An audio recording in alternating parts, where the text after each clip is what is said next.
Donald Trump's Gaza Peace plan literally just kicked the European Union to the curb. And it more than kicked them to the curb. It's now divided the EU, US, in the Middle East, in both their positions and their approach. Now, we're going to take a look at exactly what he did, because it was absolutely brilliant.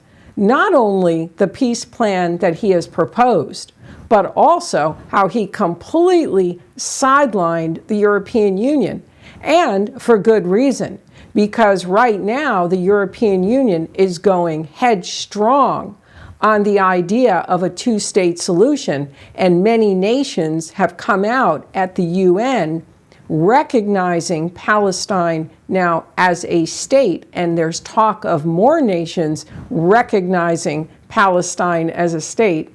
And Trump just won in this chess game and just literally one-upped, sidelined the European Union.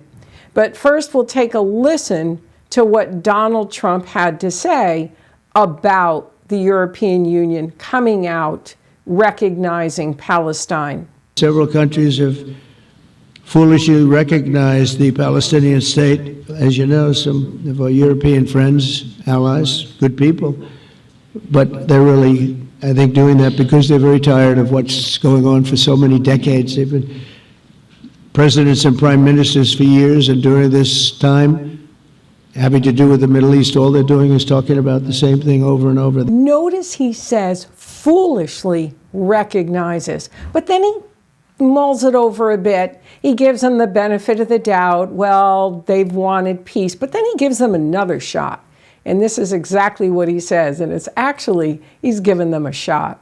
Having to do with the Middle East, all they're doing is talking about the same thing over and over. That talking about the same thing over and over is loaded, because basically it's a mantra. The two-state solution is a mantra. It doesn't make geopolitical or geoeconomic sense, and yet it's that feel-good legislation, that feel-good policy that everybody talks about, but nobody really thinks about, and that's what he's saying in that statement. So we're going to take another listen, this time to Ursula, her statement at the UN, again stating how the two-state solution is the policy that the EU is completely pushing for. And you're beginning to see with these statements this divide. But the divide gets even more so with Trump's Gaza Peace plan. But first, let's listen to what Ursula had to say. When the night is darkest, we must hold fast to our compass. And our compass is the two-state solution. Our compass is the two-state solution. And Donald Trump just came out and said that that is foolish. And recognizing a Palestinian state is foolish. So let's take a peek now at Trump's plan, because in his plan, completely sidelined the European Union and positioned the United States to not only have a major play in the region, but also positions the United States policy to be preeminent. I want to add that Ursula talked about all the money that they're now going to give to the Palestinian Authority, and that's also in her speech. So we'll just take a little quick listen at that, because I want you to see the real contrast here and how Trump literally just not only sidelined the EU, he completely one-upped them and is going to guarantee U.S. policy is going to be the preeminent policy in the region. But also, there is a complete divide now. But let's listen to what Ursula said about the money that they're going to throw at the two-state solution. Monsieur le Président, we, as the very survival of the Palestinian Authority is at stake, we must all do more. And this is why we will set up a Palestine donor group. Any future Palestinian state must be viable, also from the economic point of view, And this can be achieved also with the support of the Palestinians' neighbors. We Europeans will set up a dedicated instrument for Gaza's reconstruction in coordination with other donors' efforts. Gaza must be rebuilt, the Palestinian economy must be relaunched, and I invite all of you to join in the effort to make this happen. Okay, so that's their approach. So we have in this proposal now the division of the United States and European Union, and Trump positioning himself so that the United States policy is what is going to win, and also in the rebuilding of Gaza also will benefit U.S. companies. We're going to now take a look at Europe's reaction. Now, in my opinion, Ursula von der Leyen was smoking, like her head was smoking when Trump came out with this plan. I'm sure that if I could have been a fly on the wall, I would have really liked to have been a fly on the wall to hear what they really had to say. But let's look at the words that they actually did put out. Let's look at what they are saying publicly. But I know that they are not happy at all. And we're going to take a peek at what Ursula von der Leyen herself said. And I believe that this was damage control. Ursula von der Leyen said, welcome President real Donald Trump's commitment to end the war in Gaza, encourage all parties to now seize this opportunity. Well, of course, she's going to need to say that. It's a good plan. The EU stands ready to contribute. Okay, that's kind of power-packed, ready to contribute. Now we're going to look at another piece where now they're called contributors. They weren't asked to contribute, but they're letting the world know they're ready to contribute.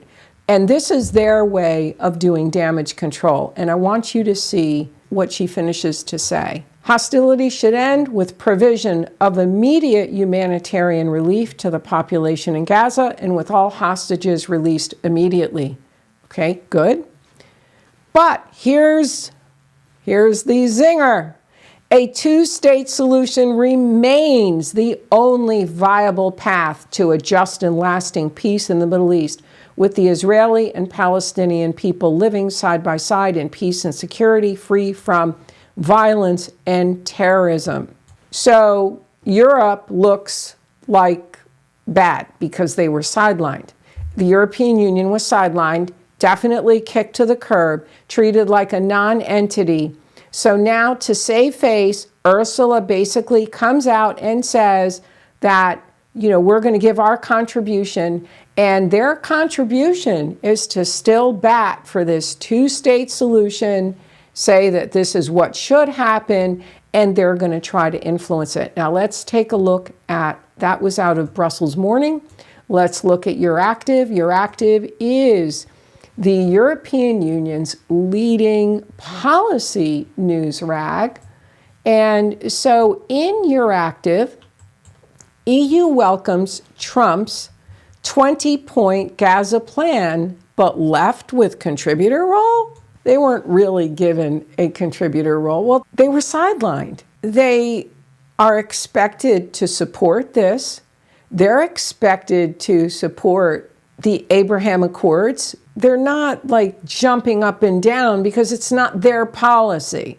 So let's take a little peek at what some of the European Union leaders had to say and how they're recovering from this being sidelined. See, EU leaders have lined up to welcome Donald Trump's plan, even as the bloc's role looks reduced to that of a financier. Okay, von der Leyen said she's ready to contribute. Kaja Kallas said it offers the best immediate chance to end the war. Spanish Prime Minister Pedro Sanchez, one of the strongest voices for recognizing Palestine, said that the two-state solution, whereby Israel and Palestine coexist side by side in peace and security, is the only possible one. French President Emmanuel Macron stated that Trump's announcement should facilitate lasting peace in the region based on the two-state solution. So this is how the European Union came out of this, by basically stating that the two-state solution is the way that this must go forward. So this definitely signals that there is now a divide in the US-EU Middle East policy, literally right down the middle.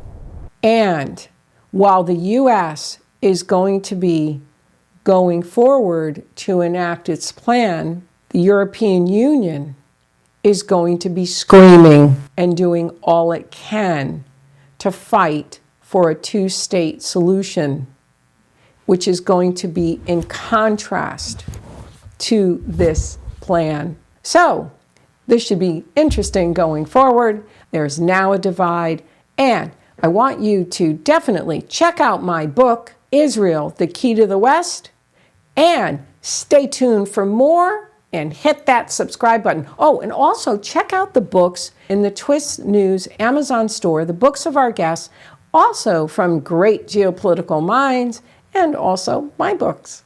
See you next time.